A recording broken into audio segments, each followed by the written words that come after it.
Swapsi a piloté sa moto malgré 2 chevilles cassées pendant le Dakar 87. Transition. Un an plus tôt, et après ses 2 victoires en 80 et 83, Hubert Auriol parlait déjà d'abandonner la moto au profit de la voiture. Et c'est encore à moto qu'il prendra le départ du Dakar en 87. La suite prouvera que sa première intuition était la bonne. En effet, sa dernière participation à moto au rallye fut dramatique. Le 21 janvier 87, au coude à coude avec Cyril Neveu, Auriol va chuter et se briser les 2 chevilles. Là, malgré l'intensité de la douleur et n'écoutant que sa rage de vaincre, il va réussir à remonter sur sa moto, à rouler un temps pour finalement abandonner et laisser Cyril Neveu s'envoler vers une 5e victoire. Alors c'est un récit très émouvant que nous vous proposons de revivre avec les témoignages du vainqueur par abandon, Cyril Neveu, de Dominique Leglou, journaliste sur Antenne 2, et du rescapé Hubert Auriol. Je voulais remercier René pour ce rallye. C'était vraiment un rallye sublime. On s'est battu, c'était génial avec Cyril. Il est plus fort. J'arrête la moto. C'est tout ce que j'ai à dire.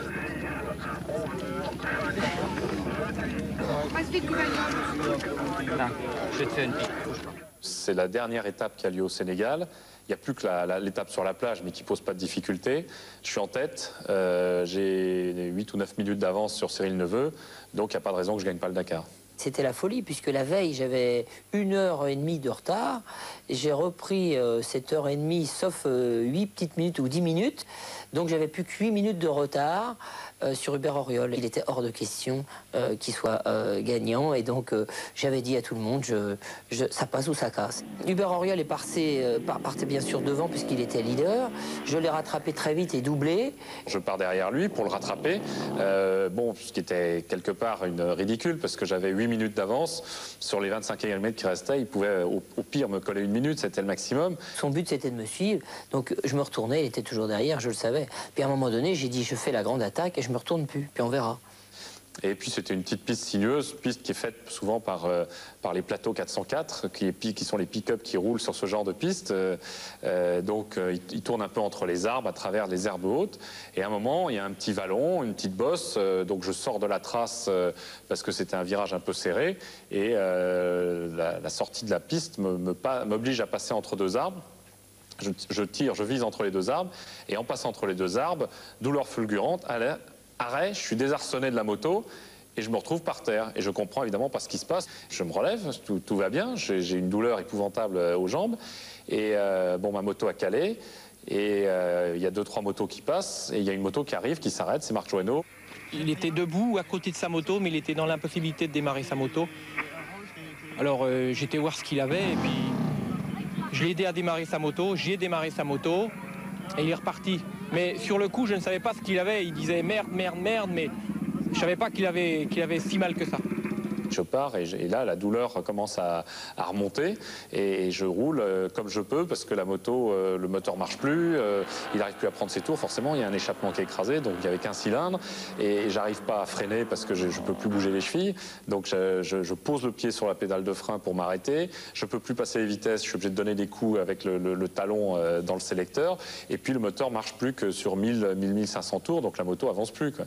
Et j'essaye de rouler, j'essaye de tourner, j'y arrive pas, je traverse des clôtures, enfin bref, je tombe pas et j'arrive à rouler. Je fais les 25 km comme ça, avec les larmes qui commencent à jaillir parce que j'ai la douleur qui remonte. Quand je suis arrivé à cette étape, j'avais que 3, 4, 5, 6 minutes, 7 minutes, 8 minutes d'avance. C'est bon.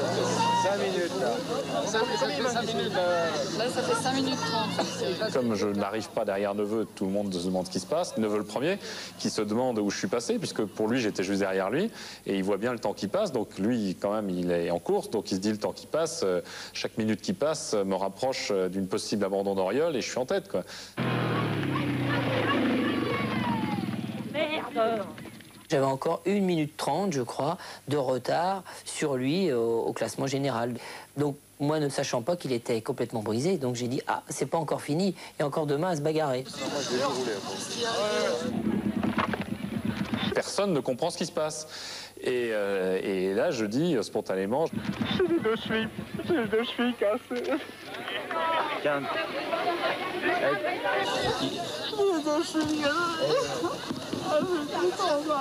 Et je le sais pas, mais ça me fait tellement mal que je me doute bien qu'il s'est passé quelque chose, et c'est ce que me confirmera les toubibs derrière. Attention, attention. Calme la moto. Allonge-toi. Doucement, doucement, doucement. La béquille. Attention. Tombez. Avertissez-vous. C'est bon.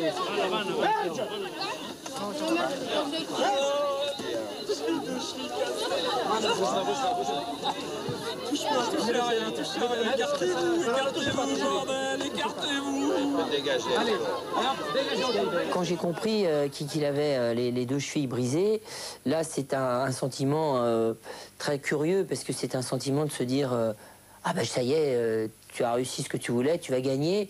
Mais c'était pas de la façon où je voulais le faire, c'était de la façon à se battre à la régulière. Mais on sait qu'en moto, la chute est omniprésente. Alors donc j'avais un sentiment de profonde tristesse parce que j'estimais beaucoup Hubert, et de victoire en se disant ça y est, tu as réussi ce que tu voulais le battre, tu l'as battu. Je me suis effondré en larmes parce que c'était plus fort que moi. On s'était bagarré pendant 15 jours et la tension était extrême, et là on a craqué tous les deux. À ce moment-là, pour moi, j'ai mal, donc on va me faire une piqûre, un coup de calmant, je remonte sur la moto, je finis la spéciale et c'est tout, quoi. J'imagine pas une seconde ce qu'il y a vraiment, quoi.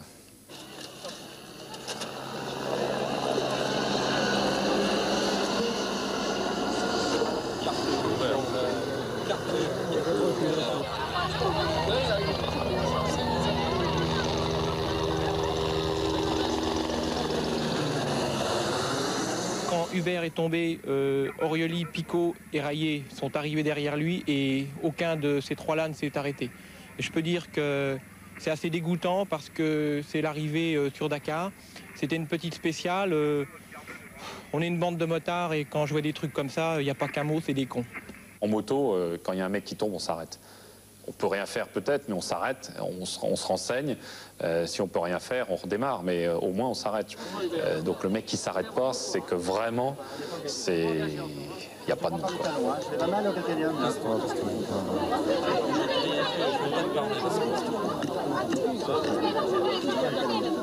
Les toubibs m'ont collé une dose de calmant, une sévère. Et puis en fait, eux avaient peur de l'infection, ça ils me l'ont dit après. Moi, sur le moment, j'ai eu la douleur, après ça allait mieux, puis après ça a été la déception totale. On s'est battu, c'était génial avec Cyril. Il est plus fort. J'arrête la moto. C'est tout ce que j'ai à dire.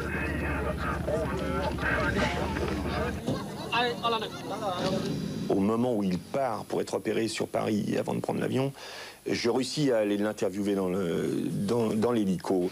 Je suis très content que ce soit Cyril qui gagne. C'est un grand bonhomme. C'est un adversaire réglo. Et puis ça lui en fait 5. Moi j'en aurai que 2. C'est pas grave.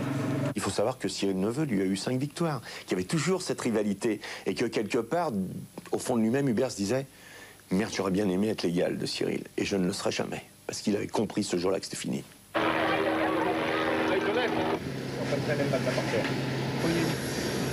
Il faut attendre l'avion un quart d'heure, ils me mettent dedans et je décolle. J'arrive donc le lundi matin à 6h à Paris et là je suis hospitalisé instantanément. Donc moins de 12 heures après, ouais, pratiquement 13-14 heures après, je suis opéré. Donc on peut pas faire plus vite.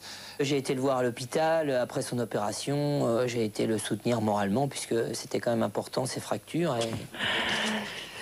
Salut mec. Putain, tu peux pas savoir, je suis ému. Bah merci, tu sais. Te voir chialer, ça m'a fait drôle. Je suis...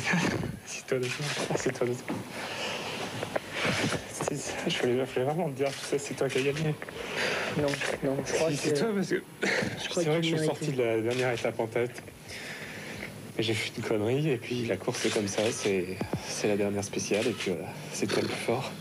Non, je crois que tu le méritais aussi bien que moi. C'est beau parce que tout à l'heure, il y a... J'avais essayé de le convaincre qu'il fallait qu'il revienne faire de la moto pour qu'on refasse encore une belle lutte. Mais il avait décidé de se reconvertir en voiture. Donc il n'y avait pas possibilité de le séduire à revenir en moto.